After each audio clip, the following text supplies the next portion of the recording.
एक बार हमारे इस चैनल में आपका फिर स्वागत है। आज बात करेंगे संतान के बारे में।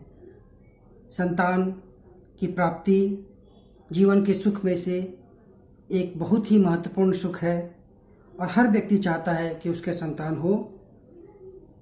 लेकिन ऐसे बहुत सारे सवाल आते हैं कि मुझे संतान नहीं हो रही, शादी के 5 साल बीत गए, 8 साल बीत गए, 10 साल बीत गए, लेकिन संतान की प्राप्ति नहीं हो रही है। ऐसा क्यों है? तो आज हम लोग इसी पर चर्चा करेंगे और देखेंगे कि इसके क्या उपाय किए जा सकते हैं, क्यों नहीं होती है संतान और क्या क्या हम लोग कर सकते हैं। सबसे पहले, आप अगर संतान नहीं हो रही है और शादी के 5 साल या 5 साल से ज़्यादा बीत गए हैं या देरी होती जा रही है, तो आपको सबसे पहले डॉक्टर के पास दिखाना चाहिए। आप अपना मेडिकली चेकअप करा लें, अपने अपने अपने पति का या पत्नी का और अपना दोनों का चेकअप करा लें और देखें वहाँ क्या प्रॉब्लम है। अगर कुछ प्रॉब्लम निकलता है तो उसका इलाज कराएं, उससे आपका ठीक हो जाएगा, मतलब संतान होने की संभावना बन जाएगी। लेकिन अगर मेडिकली ये पता चल रहा है कि सब कुछ ठीक है, कहीं कोई प्रॉब्लम नहीं है, फिर भी संतान नहीं हो रही है, तो ऐसी स्थिति में आपको अपनी कुंडली का विश्लेषण जरूर करा लेना चाहिए। आपको और आपकी पत्नी का कुंडली दिखाना चाहिए। दोनों की कुंडली को देखने के बाद ही ये पता चलेगा कि आपके कुंडली में ऐसी क्या समस्या है जिसके कारण जो है, कौन से ग्रह ऐसे कमजोर हैं या क्या कहाँ ऐसी समस्या है जिसके कारण आपको संतान की प्राप्ति सही समय पर नहीं हो रही है।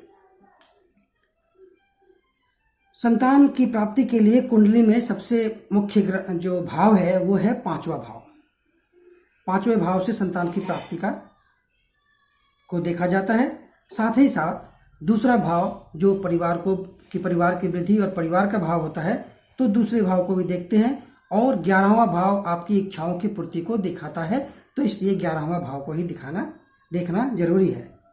तो दूसरा, 5वां और 11वां, ये तीनों को देखते हैं, तीनों में कोई संबंध बन रहा है या नहीं। उस दशा अंतरदशा में अगर ऐसा कोई संबंध बनता दिखाई दे रहा है तो आपको संतान की प्राप्ति हो सकती है। साथ ही साथ संतान की प्राप्ति के लिए बृहस्पति ग्रह को भी देखते हैं। बृहस्पति ग्रह भी उत्तरदायी होता है संतान की प्राप्ति के लिए। तो बृहस्पति कैसा है आपकी कुंडली में, उस पर किसी पाप ग्रह की दृष्टि तो नहीं पड़ रही, और अगर कहीं वो 5वें भाव में खुद ही मौजूद है तब भी आपको संतान की प्राप्ति में समस्या हो सकती है। साथ ही साथ 5वें भाव में अगर राहु ग्रह हो या मंगल ग्रह हो तो संतान की प्राप्ति तो होगी, लेकिन ऑपरेशन के द्वारा या कोई प्रॉब्लम आ सकती है, समस्या आ सकती है, उसके बाद संतान की प्राप्ति होगी। केतु अगर आ गया तो केतु भी ऑपरेशन करा सकता है। अगर 5वें भाव में शनि बैठा है तो संतान की प्राप्ति तो होगी, लेकिन उसमें थोड़ी देरी हो सकती है। अब देखते हैं कि इसका हम लोग उपाय क्या कर सकते हैं। अगर संतान की प्राप्ति के लिए आपकी कुंडली में कुछ समस्याएं हैं तो उपाय क्या कर सकते हैं। सबसे पहले उपाय हम लोग करेंगे बृहस्पति का।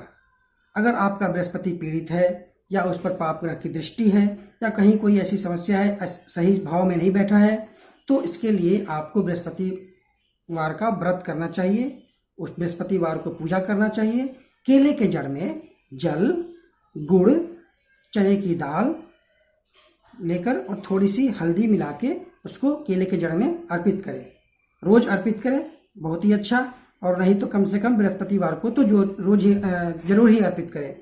और साथ ही साथ पति और पत्नी दोनों को करना चाहिए, ऐसा नहीं कि एक कर रहे हैं एक नहीं कर रहे हैं। फिर आपका 5वां भाव, अगर उसमें कहीं समस्या है तो उस ग्रह को ठीक करने के लिए उसका उपाय कराएं।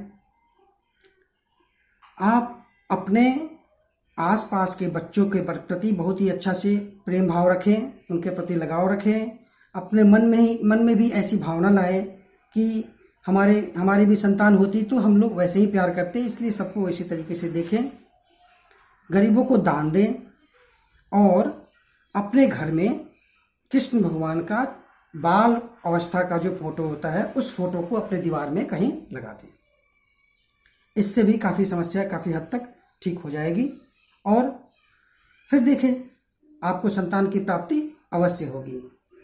उम्मीद करता हूँ आपको बहुत सारे उपाय मिल गए होंगे और आप अपनी समस्या को दूर कर पाएंगे। ठीक है, नमस्कार।